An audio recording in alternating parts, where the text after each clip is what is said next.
ফিলিস্তিনের অবরুদ্ধ গাজায় ইসরায়েলি বাহিনীর নৃশংসতা থামছেই না। সোমবার সকালেও গাজার আল আকসা হাসপাতালের কাছে হামলা চালিয়েছে ইসরায়েলি বাহিনী। কাতার ভিত্তিক সংবাদ মাধ্যম আল জাজিরার লাইভ প্রতিবেদনে এ তথ্য জানানো হয়েছে। কুদস নিউজ নেটওয়ার্কের বরাত দিয়ে আল জাজিরা বলছে, গাজার বাস্তুচ্যুত নিরুপায় মানুষেরা আল আকসা হাসপাতালের কাছে তাঁবুতে আশ্রয় নিয়েছিল। সেখানে হামলা চালিয়েছে ইসরায়েলি বাহিনী। এ হামলায় প্রচুর হতাহতের আশঙ্কা করা হচ্ছে। এখন পর্যন্ত নিহতের সংখ্যা জানা যায়নি, তবে আহত বেশ কয়েকজনকে হাসপাতালে ভর্তি করা হয়েছে। বান্ডেল থাকলে প্রতি সেনমানিতে টাকা বাঁচবে। বিকাশ সেনমানি বান্ডেল কিনে জিতুন প্রতি লেনদেনে।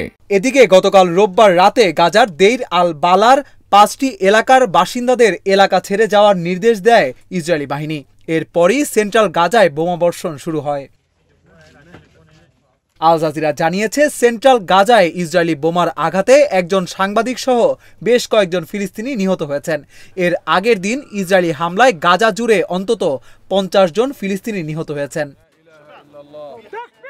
অন্যদিকে ফিলিস্তিনের অধিকৃত পশ্চিম তীরেও ইসরায়েলি বাহিনী গুলি চালিয়ে একজন ফিলিস্তিনি আমেরিকান তরুণকে হত্যা করেছে। ইসরায়েলি হামলায় 2 জন নিহত হয়েছেন দক্ষিণ লেবাননেও। এছাড়া মার্কিন সেনাবাহিনীর হামলায় ইয়েমেনের